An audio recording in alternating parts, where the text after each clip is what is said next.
The phone rang while I was sitting on a beach in Maui, watching the sunset. I looked at the screen. My son-in-law, Brandon. I almost didn't answer. This was my first vacation in 7 years. 7 years of cooking, cleaning, babysitting, doing everything for my daughter's family while they lived their lives.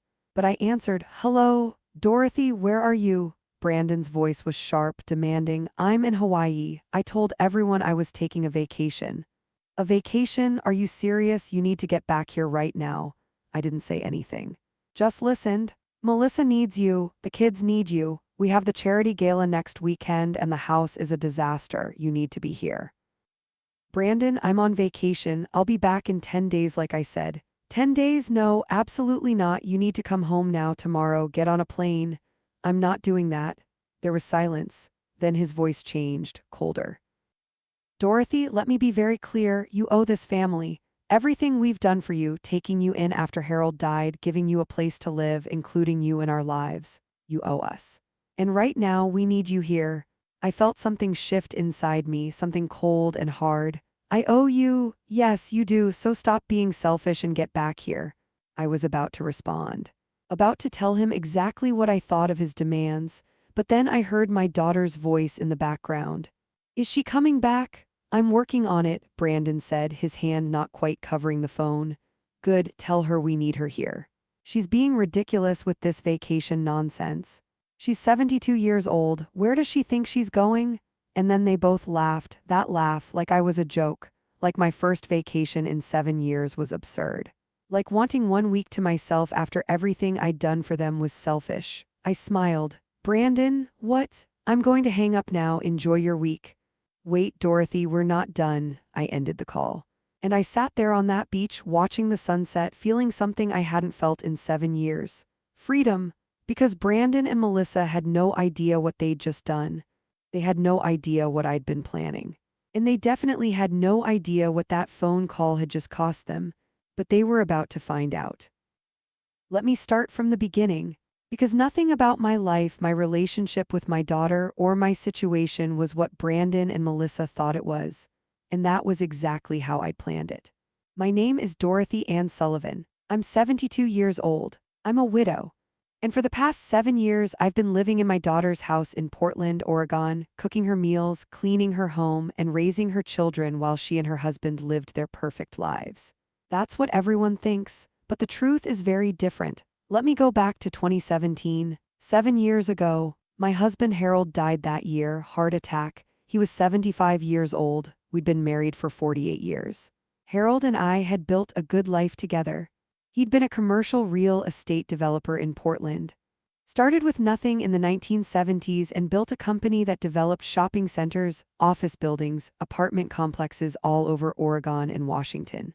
By the time Harold died in 2017, we were worth approximately $18 million. We had properties all over the Pacific Northwest. We had investments. We had a beautiful home in the West Hills of Portland with a view of Mount Hood. We had one child. Our daughter Melissa, born in 1978, we'd given her everything. Private schools, college at USC. Study abroad in France, every opportunity. She'd come back to Portland after college and worked in marketing for various companies. She was smart, capable, independent. In 2010, she married Brandon Pierce. Brandon was 32 at the time, same age as Melissa. He worked in commercial real estate like Harold. They'd met through business connections. Brandon seemed ambitious, driven. He talked about building his own real estate company someday. Harold liked him, saw potential. I was less sure. Brandon smiled a lot, but his eyes were calculating, always watching, always measuring what he could get, but Melissa loved him, and Harold approved, so I kept my doubts to myself. They had 2 children, Ryan, born in 2011, and Sophie, born in 2013. We were grandparents. Harold was so proud, he loved those kids. In 2015, Brandon started his own commercial real estate firm, Pierce Development Group. He needed capital to get started. Harold invested $2 million for a 40% stake in the company. That investment gave Brandon the credibility and cash flow he needed. Within 2 years, Pierce Development had 3 successful projects completed and several more in development. Brandon was doing well, or so it seemed. And then in March 2017, Harold had a massive heart attack while playing golf. He died instantly, never saw it coming. I was devastated. 48 years with this man, my partner, my best friend, gone. The funeral was enormous. Harold had known everyone in Portland's real estate community. Hundreds of people came, and after the funeral, I had to figure out how to live without him. Harold's attorney, Martin Caldwell, walked me through everything. The estate, the properties, the investments. Dorothy, Harold was very thorough. Everything is in order, you inherit everything. The house, the properties, the investment portfolio, his stake in Brandon's company. You're worth approximately $18 million. $18 million, and I was alone. What should I do? I asked Martin. That depends. Do you want to be involved in managing the properties, or would you prefer to have professionals handle it while you receive income? I don't know anything about commercial real estate management. Then I recommend we set up a property management structure. The properties will be managed professionally. You'll receive quarterly distributions. You can live comfortably without having to work. That's what we did. And for the first few months after Harold's death, I lived in our big house in the West Hills alone, trying to figure out who I was without him. That's when Melissa made her suggestion. 6 months after Harold died, in September 2017, Melissa came to visit me. Mom, I'm worried about you. You're alone in this huge house. You're lonely. You're not taking care of yourself. I'm managing, sweetheart. You've lost weight. You look tired. This house is too big for one person. She sat down next to me. I have an idea. Why don't you move in with us? Move in with you? Yes, we have that big house in Lake Oswego, 5 bedrooms, plenty of space. You could have your own room, your own bathroom. You'd be around family. Around your grandchildren? I thought about it. The idea of not being alone anymore, of seeing my grandchildren every day. I don't want to be a burden. You wouldn't be, you'd be helping us. I'm working full-time, Brandon's traveling constantly for business. We could use help with the kids, and you'd have family around you. It seemed reasonable, good even. What about this house? Keep it, rent it out, or sell it if you want. But come live with us. Please, Mom, I miss you. I agreed. Within a month, I'd moved into Melissa and Brandon's house in Lake Oswego, a wealthy suburb south of Portland. Their house was beautiful, 6,000 square feet. Pool. View of the Willamette River, worth about $2 million. I took the guest bedroom on the first floor, large room, private bathroom. Melissa had decorated it nicely for me, and at first it was wonderful. I saw my grandchildren every day. Ryan was 6, Sophie was 4. They were delightful, smart, funny, affectionate. I'd make them breakfast before school, help with homework, read bedtime stories. Melissa and Brandon both worked long hours. Melissa in her marketing job, Brandon building his real estate company.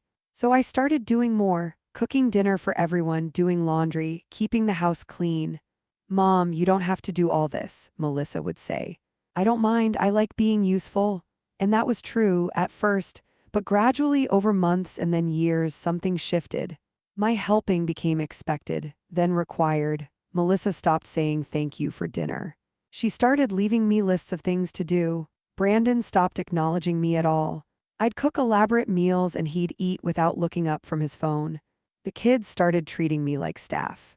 Grandma, make me a snack. Grandma, do my laundry. Grandma, clean my room. And when I suggested maybe taking a small trip, visiting my sister in California for a week, Melissa acted like I was abandoning them. Mom, we need you here. The kids have school. Brandon has a big deal closing. I can't handle everything alone. So I stayed. Year after year, cooking, cleaning, raising their children while they pursued their careers and their social lives. I became the help, live-in staff who worked for free. And I told myself it was fine. I was helping my daughter, I was being useful, but deep down I started to resent it. And I started to notice other things that didn't add up. In 2019, 2 years after I moved in, I started paying attention to Melissa and Brandon's finances. Not intentionally, not at first, but I'd see bills lying around, credit card statements left on the kitchen counter, Brandon's office door open with documents visible, and what I saw confused me. Their mortgage payment on the Lake Oswego house was $8,000 a month. Brandon drove a Range Rover. Lease payment, $1,200 a month. Melissa drove a Mercedes. Lease payment, $900 a month. The kids went to private school, tuition $30,000 a year each, country club membership $15,000 a year. Their monthly expenses had to be at least $25,000, probably more. Brandon's company, Pierce Development, was doing well. I knew that because Harold's 40% stake now belonged to me, and I received quarterly distributions. But those distributions were maybe $60,000 a quarter, $240,000 a year.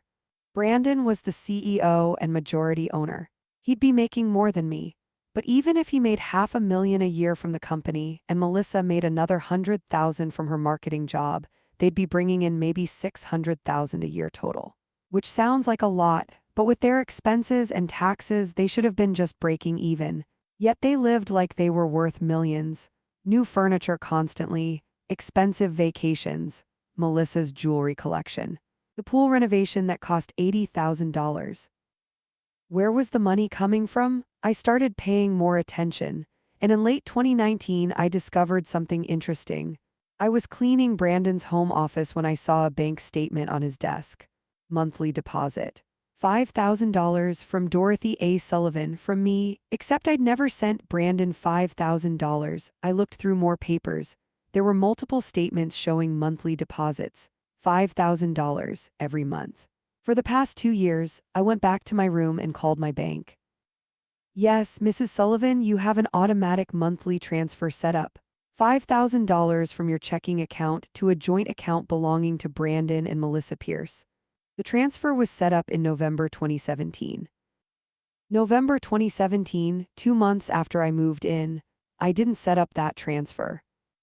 It would have required your signature and authorization. Then I remembered. November 2017, Melissa had brought me some papers to sign. Mom, just some paperwork from your bank updating your account information. Dad's name needs to come off everything. I'd signed without reading carefully, trusting my daughter. She'd set up an automatic transfer. $5,000 a month, $60,000 a year for 2 years, $120,000 total. I didn't confront them immediately. I wanted to understand the full picture first, so I kept watching. And I discovered more. Over the next year, through 2020 and into 2021, I pieced together my daughter and son-in-law's complete financial situation. It wasn't pretty. The $5,000 monthly transfers were just the beginning. In 2018, Brandon had asked to borrow $50,000 for a business opportunity. I'd written the check, he never paid it back. In 2019, Melissa had a cash flow problem and needed $30,000. I'd helped, never saw that money again. In 2020, during COVID, Brandon's business was struggling and he needed $100,000 to cover payroll. I'd given it to him, no repayment. Over 4 years, they'd taken approximately $300,000 from me. None of it repaid, none of it even acknowledged as loans, and I discovered they were in debt, serious debt. Credit cards maxed out, $200,000 in credit card debt across multiple cards, a second mortgage on the house. They'd borrowed $300,000 against the equity, unpaid property taxes, $40,000 owed. Brandon's business was struggling. The pandemic had killed commercial real estate development. Projects were canceled. Investors pulled out. The quarterly distributions I received from my 40% stake had dropped to almost nothing, which meant Brandon's income from the company had collapsed. Melissa's marketing job paid well, but not enough to cover their lifestyle. They were drowning financially, and they were using my money to stay afloat. But they were treating me like a servant, like someone who owed them. That's when I made my decision. I was going to find out exactly how far their entitlement went. I was going to test them. And depending on how they responded, I was going to make some changes, big changes. In January 2024, I announced I was taking a vacation. I'm going to Hawaii for 10 days in March. I've already booked the tickets. Melissa looked up from her phone. Hawaii, why? Because I've never been and I'd like to see it before I'm too old to travel. Mom, March is a really busy time. The kids have spring break. We were planning to go to Tahoe. You can still go to Tahoe. I'll be in Hawaii. But who's going to watch the house, water the plants, get the mail? You will, you live here. Brandon spoke up. Dorothy, this seems really sudden. Maybe you should wait, plan it for a better time. I've been planning it for months. I'm going. We need to discuss this, Melissa said. There's nothing to discuss. I'm 72 years old. I'm taking a vacation. They were unhappy. But they couldn't exactly forbid me from going. Before I left, I did something else. I called my attorney, Martin Caldwell. Martin, I need you to draw up some documents for me. What kind of documents? A new will, and I want to explore some other options. Can we meet? We met at his office. I explained everything. The money I'd been giving them, the way they treated me, my growing resentment. Dorothy, you're under no legal obligation to continue supporting them financially. I know, but I want to see how they handle my absence. I want to know if they appreciate me or if they just see me as a resource. What if they don't appreciate you? Then I'm going to make some changes. Starting with my will, Martin nodded. I'll prepare everything. Let me ask you something. Do you own any assets that Brandon and Melissa don't know about? What do you mean? Well, they know about your investment portfolio. They know about Harold's stake in Brandon's company, but do they know about your real estate holdings? I smiled. They know I own my old house in the West Hills I rented out. What about the other properties? What other properties? Martin pulled out a file. Dorothy, when Harold died, you inherited his entire real estate portfolio. Do you know what that includes? Not exactly. You set up property management. I get quarterly checks. I assumed those were from my old house. Martin opened the file. You own 6 commercial properties in Portland and Seattle, shopping centers, office buildings. The quarterly income from those properties is approximately $80,000 after management fees and expenses. I stared at him. You own a residential apartment building in Beaverton with 24 units. Monthly income after expenses, approximately $12,000. I own an apartment building. And Dorothy, there's one more thing, the house that Brandon and Melissa live in. The house in Lake Oswego. What about it? You own it. My heart stopped. What? Harold bought that house in 2016 as an investment property. He planned to flip it. But when Melissa and Brandon needed a bigger house, he let them move in. The plan was they'd buy it from him eventually. But they have a mortgage. I've seen the statements. They pay you rent, $8,000 a month. It goes into the property management account. The property manager pays the actual mortgage on the house, which is in your name, and the rest is profit. I couldn't breathe. They think they own this house? I don't know what they think.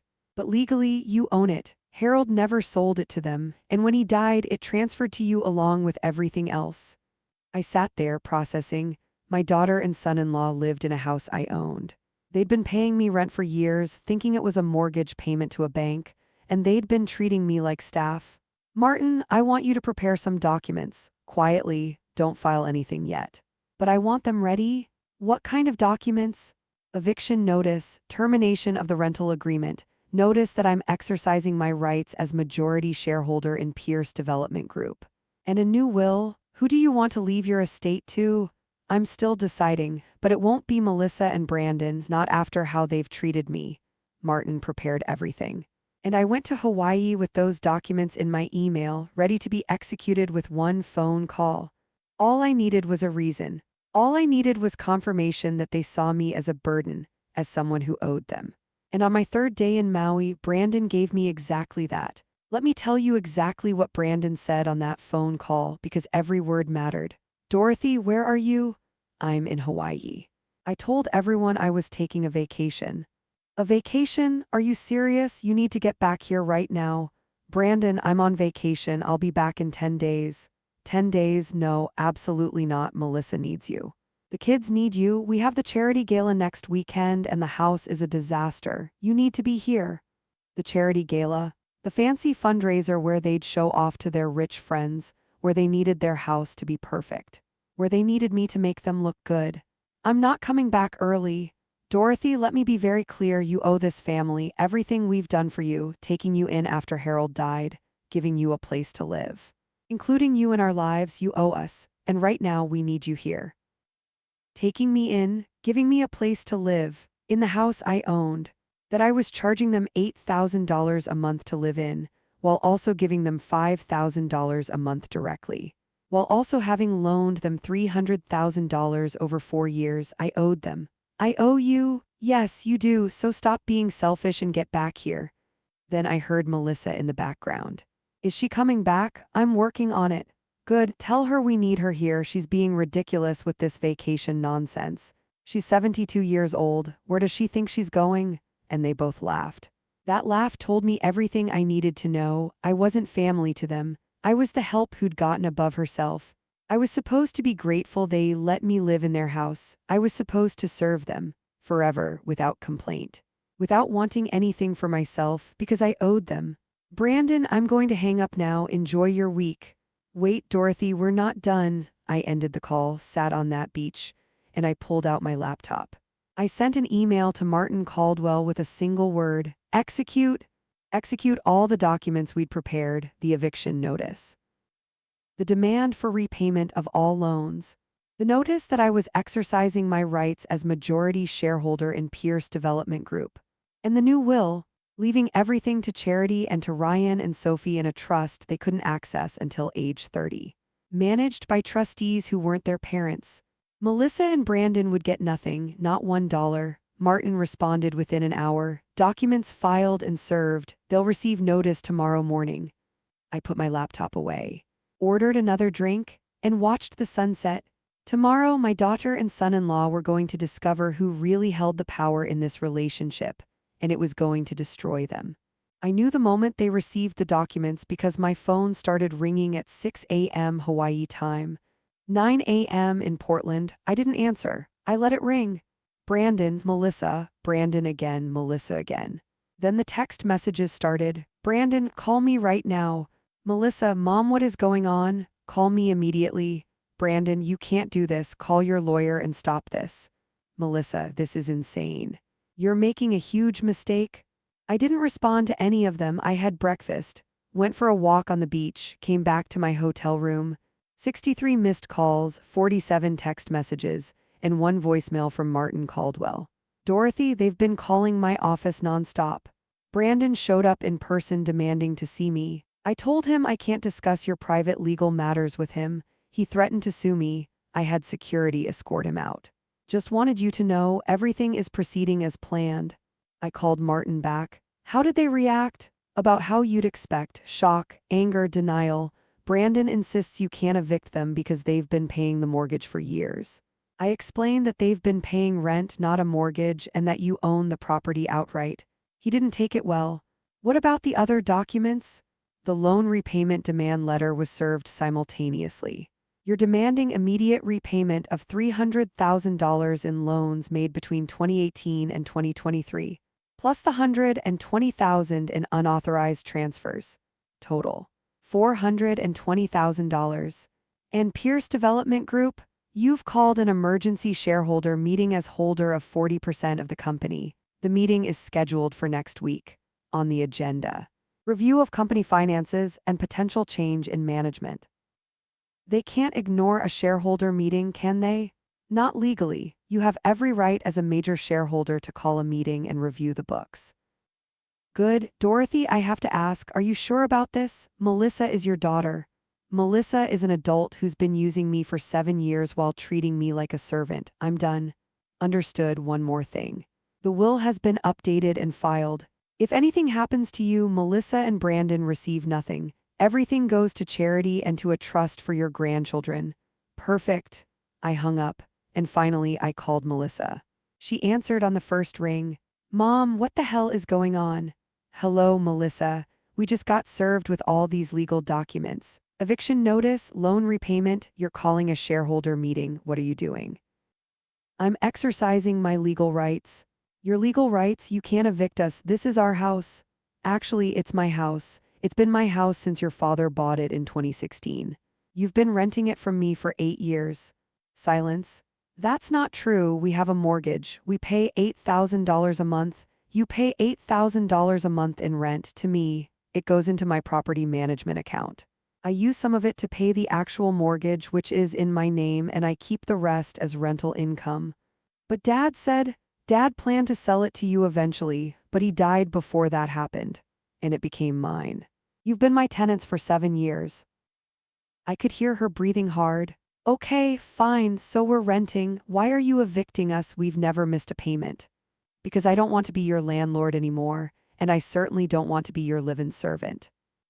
Servant? Mom, you're not a servant, you're family. Am I? Because on the phone yesterday, Brandon said I owed you, that you'd taken me in, given me a place to live, like you were doing me a favor. He didn't mean it like that, and you laughed, Melissa. You laughed about me taking a vacation. You said I was being ridiculous, that I was 72 years old. Where did I think I was going? Silence. Like I'm too old to have a life. Like wanting 1 week to myself after 7 years of cooking and cleaning and raising your children was absurd. Mom, you're taking this the wrong way. No, sweetheart, I'm taking this exactly the right way. For 7 years I've lived in your house, cooking your meals, cleaning your home, raising your kids, and you've treated me like staff. Like I should be grateful for the opportunity to serve you. That's not fair. What's not fair is that I've given you $420,000 over 7 years and you've never once said thank you. You've never acknowledged it as loans, you've just taken and taken and taken. 420,000? What are you talking about? The monthly transfers, $5,000 a month for 6 years.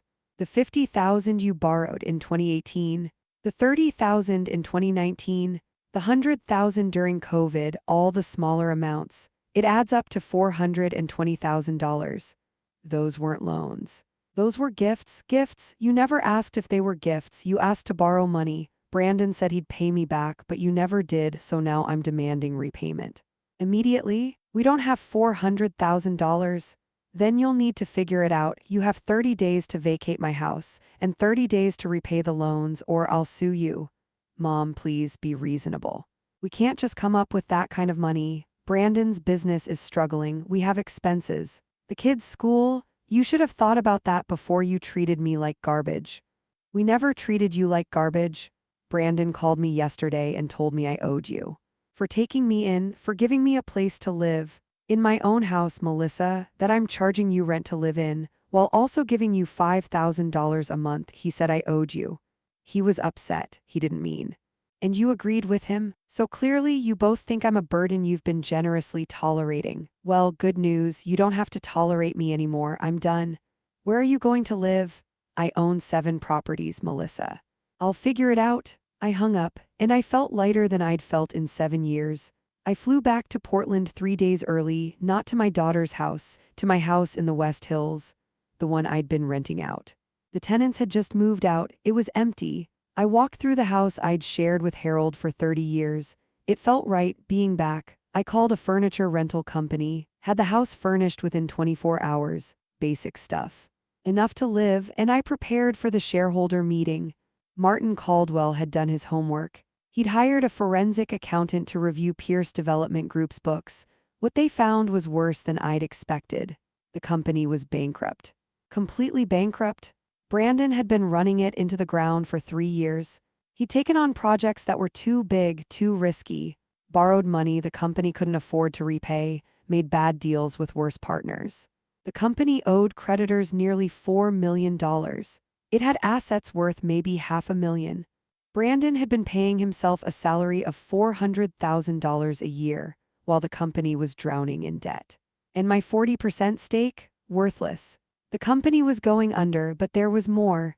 Brandon had been secretly selling off company assets without shareholder approval. He'd sold 2 properties the company owned.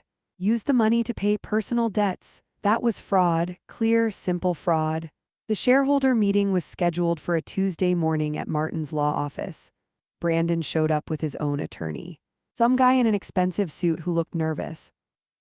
I was already seated at the conference table with Martin and the forensic accountant. Brandon didn't look at me. Let's get this over with, he said. Martin started. This meeting was called by Dorothy Sullivan, holder of 40% of Pierce Development Group. Mrs. Sullivan has requested a full review of company finances and management. This is ridiculous, Brandon said. Dorothy doesn't know anything about running a business. She's just upset about the house situation and she's lashing out. Mr. Pierce, Martin said calmly, Mrs. Sullivan has every legal right as a shareholder to call this meeting and review the books. Now I'm going to turn this over to our forensic accountant who's reviewed your company's financial records. The accountant, a woman named Patricia Chen, opened her laptop. Pierce Development Group is insolvent. The company owes $3.7 million to creditors. Assets total approximately $450,000. The company cannot meet its obligations and is facing bankruptcy. Brandon's attorney spoke up. The real estate market has been challenging. Many companies are struggling. That's true, Patricia said. But many companies are not paying their CEO $400,000 a year while they're insolvent. Many companies are not selling assets without shareholder approval to cover personal debts. She pulled up documents on the screen. In 2022, Pierce Development sold a commercial property in Vancouver, Washington for $800,000. This property was a company asset. The sale required shareholder approval. No approval was sought or given. That sale was necessary to cover operating expenses, Brandon said. The money didn't go to operating expenses. It went to pay off Mr. Pierce's personal credit card debt, $200,000, and to make mortgage payments on his personal residence, another $100,000. The room went silent. That's not true, Brandon said, but his voice was weak. Patricia pulled up more documents. In 2023, another property was sold, this time in Beaverton. Sale price $600,000. Again, no shareholder approval. The money went to pay Mr. Pierce's country club fees, his children's private school tuition, and to purchase a Range Rover. She looked at Brandon. You've been using company assets as a personal piggy bank. That's embezzlement. Brandon's attorney was reading the documents. His face had gone pale. Mr. Pierce, I need to speak with you privately. No, I said, we're not done. I stood up. Brandon, you've been stealing from this company for years. You've run it into the ground. You've destroyed the investment my husband made, the investment that was supposed to be part of my retirement security. Dorothy, I was trying to save the company by paying yourself $400,000 a year while it collapsed. By selling assets to pay for your personal expenses, I was going to pay it back. With what? The company is bankrupt, Martin spoke. Mrs. Sullivan is exercising her rights as majority shareholder. I'm not the majority shareholder, I interrupted. I only own 40%. Actually, Martin said with a small smile, I need to correct something. Harold's original investment agreement included anti-dilution provisions. When Brandon issued new shares to other investors without offering them to Harold first, those provisions were triggered. As a result, your stake was automatically increased to maintain your percentage. You currently own 52% of Pierce Development Group. Brandon's face went white. That's not possible. It's in the original investment agreement, the one you apparently never read carefully. I looked at Brandon. Which means I'm the majority shareholder, and I'm voting to remove you as CEO effective immediately. You can't do that. I can, and I am. You're fired, Brandon. His attorney was frantically reading the investment agreement. Mr. Pierce, she's right. The anti-dilution clause is very clear.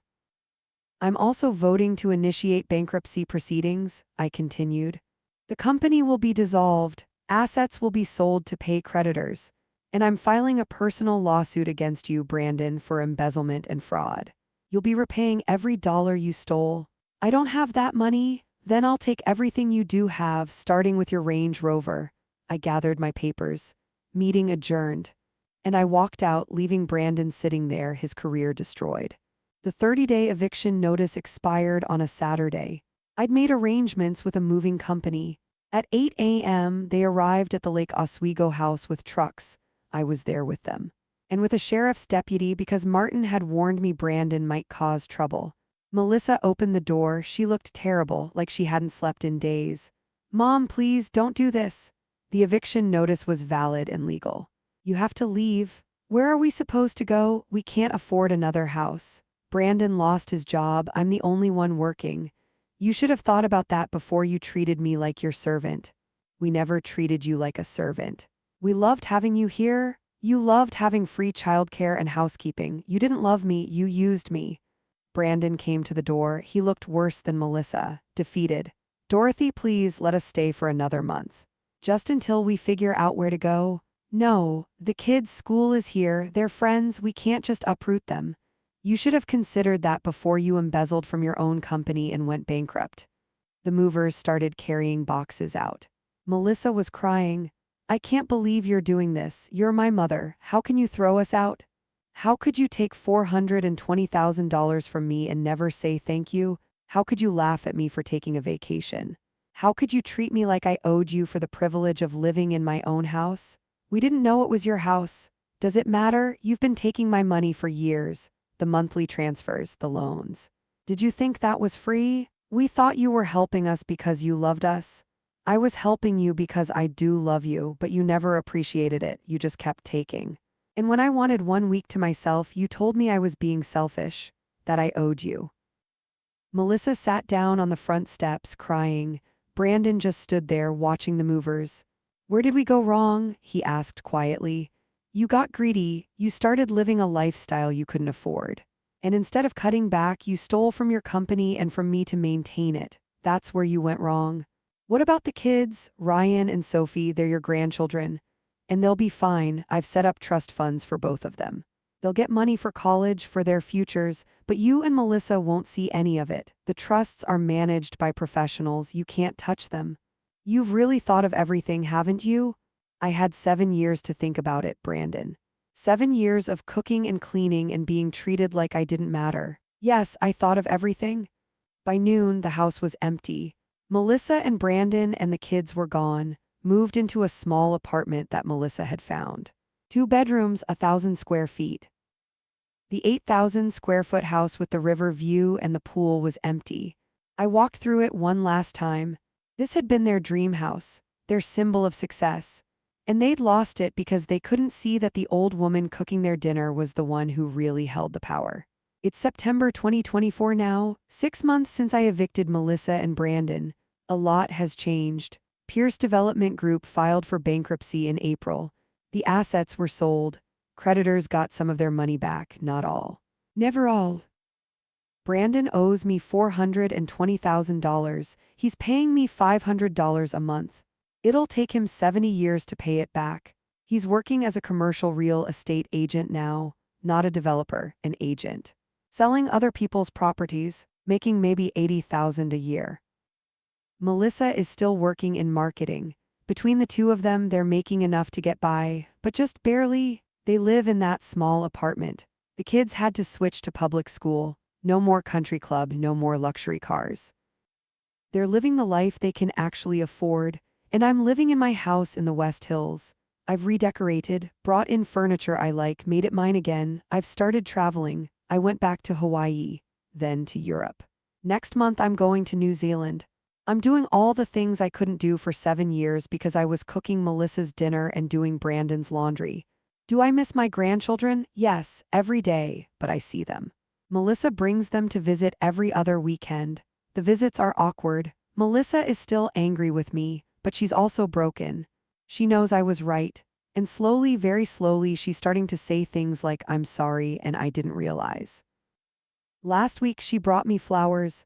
I know you're still angry, Mom, but I want you to know that I'm sorry for how we treated you, for taking advantage, for not appreciating everything you did. I took the flowers. Thank you. Brandon's in therapy dealing with his issues, money addiction, status anxiety, all of it. That's good. I'm in therapy too, trying to understand how I let myself become someone who'd treat their own mother like hired help. We all make mistakes, sweetheart. Can you ever forgive me? I thought about it. Maybe someday, but not yet. She nodded. I understand. Ryan and Sophie ran in from the backyard where they'd been playing. Grandma. Can we have a snack? Of course, let's go to the kitchen. I made them cookies, the recipe Harold used to love, and I thought about everything that had happened. Would I do it again? The eviction, the lawsuit, all of it, yes. Because I'm 72 years old, and I deserve better than being treated like I owe people for the privilege of serving them. I deserve respect, appreciation, love, and if my own daughter couldn't give me that, then I had to teach her. Even if it meant losing everything, even if it meant starting over. Sometimes the people who love you need to learn that love isn't one-sided. That you can't just take and take and take without giving anything back. Melissa and Brandon learned that lesson the hard way, and I learned something too. I learned that I'm stronger than I thought, that I can stand up for myself even when it hurts. That I can walk away from people who don't value me even when those people are my own family. And I learned that freedom is worth fighting for, even at 72. Last week, Martin Caldwell called me into his office. Dorothy, we need to update your will again. Why? Because Melissa has been making real changes. She's in therapy. She's acknowledged what she did wrong. She's trying to rebuild your relationship. I know. Do you want to reconsider leaving everything to charity? I thought about it for a long time. What do you think? I think you should do what feels right, but I also think that people can change. Melissa is changing. Whether that's enough to earn back her inheritance is your decision. I thought about Ryan and Sophie. About the trust funds I'd set up for them. I thought about Melissa bringing me flowers, apologizing, trying. Change the will, I said finally. Leave half to charity, half to Melissa, but in a trust she can't access until she's 65. And only if she maintains a relationship with me, regular visits, real effort. If she stops trying, the money goes to charity. That's very conditional. Yes, because I want her to value me for who I am, not for what I can give her. If she keeps visiting me, keeps trying, keeps working on our relationship, even knowing she won't get the money for 23 years, then I'll know it's real. And if she stops, then she never really changed. She was just playing a long game. Martin nodded. I'll draft it. He paused. Dorothy, can I tell you something? Of course. Harold would be very proud of you for standing up for yourself, for demanding respect, for not letting anyone take advantage of you anymore. I felt tears in my eyes. You think so? I know so. He always said you were the strongest person he knew. He was right. I left Martin's office feeling lighter. Because whatever happens with Melissa, whether she changes or not, whether we rebuild our relationship or not, I know one thing for certain. I'll never be anyone's servant again. I'll never accept being treated like I owe people for existing, and I'll never ever forget what Brandon said on that phone call. You owe this family. Those 4 words cost him everything. His house, his company, his marriage, probably, eventually. All because he couldn't see that the 72-year-old woman making his breakfast was actually the one holding all the cards. And when you treat someone like garbage, when you tell them they owe you, when you laugh at their one vacation in 7 years, you better make damn sure they don't own everything you have. Because if they do, one phone call can destroy your entire life. Brandon learned that. I hope he never forgets it. Thank you for listening to my story. If it resonated with you, please like and subscribe. Share it with someone who needs to hear that you're never too old to stand up for yourself. I'm Dorothy Sullivan, and I'm done owing anyone anything.